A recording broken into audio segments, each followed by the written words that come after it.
Hey, Science Matters kids. You might notice my hair is a little different. The kids cut it the other day. Yeah, this one did. They gave me a haircut, and now this is the result.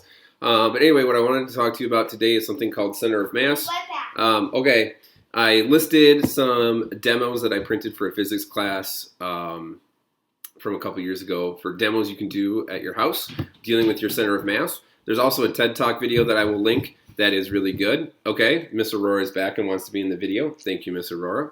And no, I'm not just promoting Dog Man and the Cat Kid here, although my son says this book is really good, so read it if you haven't, and you're 8. But anyway, what we're going to talk about is center of mass. So center of mass is this idea that all the mass in the object can be located at one spot. And for most things, like this book here, since it's pretty rectangular and uniform, what that means is all the mass would literally be in the center of the book. So there's a spot like right here, and then also since it's three-dimensional, it would be right here. And what center of mass is if as long as your center of mass is supported, you'll stay upright. So if we take a look here, this thing is center of mass is above its support base. So the table's, I'll move it there. You can see the table now.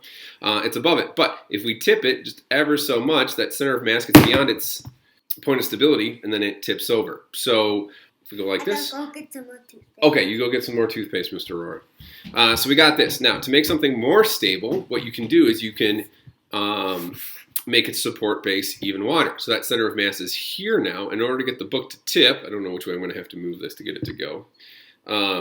You'll notice that if I go this way, right where Dogman's hand is, probably where the center of mass is, if I let go, it comes back there. But to get it to tip over, we have to bring it way past that point.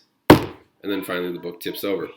Clearly the most stable way this thing would be if we laid it flat, and the center of mass here has to go way up before it finally tips over.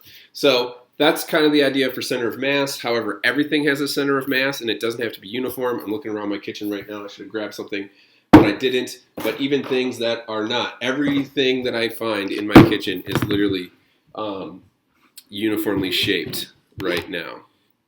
All right, hi, Miss Aurora. Sorry, the screen went blank. Anyway, try the demos. See what happens when your center of mass goes beyond your support base. Watch the 2 little videos that I have on there.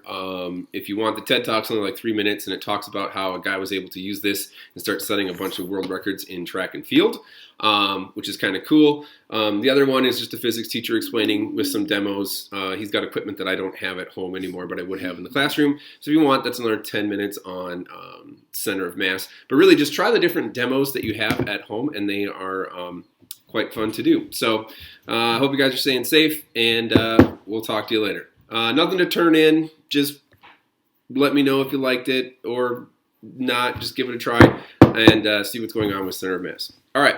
Bye.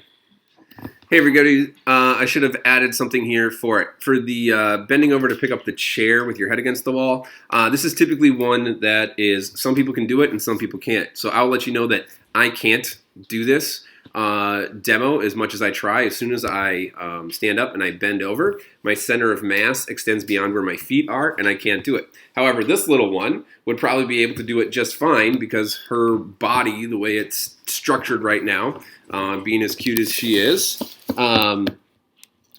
when she bends over, her center of mass will stay above her feet. So try this out, see if different members of your family can do it. What you should notice is that for whatever reason, if people have a lot of mass up in their shoulders, so like big strong man, right? I have a lot of mass up in my shoulders, so when I bend over, that extends beyond my toes and I can't pick up the chair. However, Aurora here can easily pick it up with her ability because her body is a little bit more uniformly spread out. So it's nothing to feel bad about. It's just kind of a cool thing to see where your center of mass lies. A centimeter or 2 up or down can make all the difference whether or not you're going to tip over. All right, cool. Thanks, Mr. Aurora. You got changed between the first video and the second video, right? You're going to say bye to everybody? Bye! Bye!